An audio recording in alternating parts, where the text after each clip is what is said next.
Hello friends. Now the question is, what happens if we give IV noradrenaline?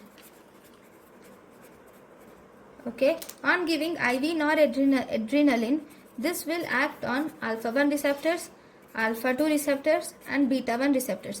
It does not have action on beta 2 receptors. So alpha 1 receptors, noradrenaline acts on alpha 1 receptors and causes vasoconstriction and thus increases diastolic blood pressure. On beta 1 receptors, it activates heart, it increases heart rate and contractility,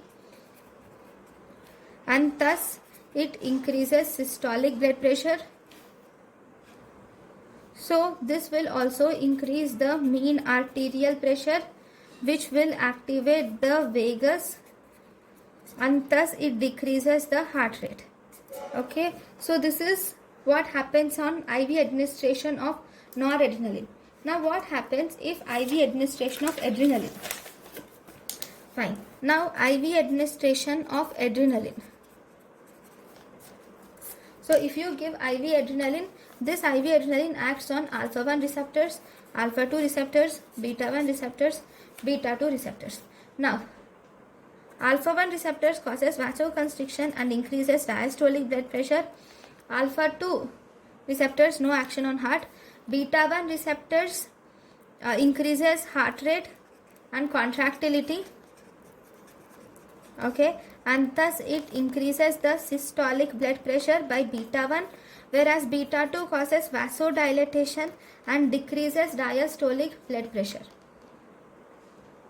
Okay, because of this alpha 1 and alpha 2 activity, you will see biphasic reaction of blood pressure is seen because of alpha 1 and beta 2 action.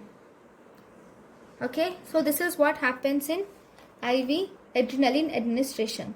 Now the next question is, what happens if you give IV dopamine? Okay, if you give IV dopamine, first it has beta 1 action. With beta 1 action, it increases heart rate and contractility first, and thus it increases the systolic blood pressure. Then this also acts on alpha 1 receptors, causes vasoconstriction and thus increases diastolic blood pressure. Then it also, because this occurs at higher infusion rates. At higher infusion rates, it activates alpha 1 receptors. Okay, then if it is given at low infusion rates, it activates D1 receptor and thus causes vasodilatation, thus improving renal function, improving renal perfusion. So this is about IV dopamine. Okay, now what happens if we give IV isoproterenol? If you give IV isoproterenol, okay, this IV isoproterenol is a selective beta receptor agonist. Okay, it selectively acts on beta 1 receptors and beta 2 receptors. On acting beta 1 receptors, it increases systolic blood pressure. On beta 2 receptors, it causes vasodilatation and decreases diastolic blood pressure.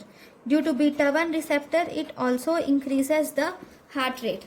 So these are the important features of IV isoproterenol. Thank you for watching.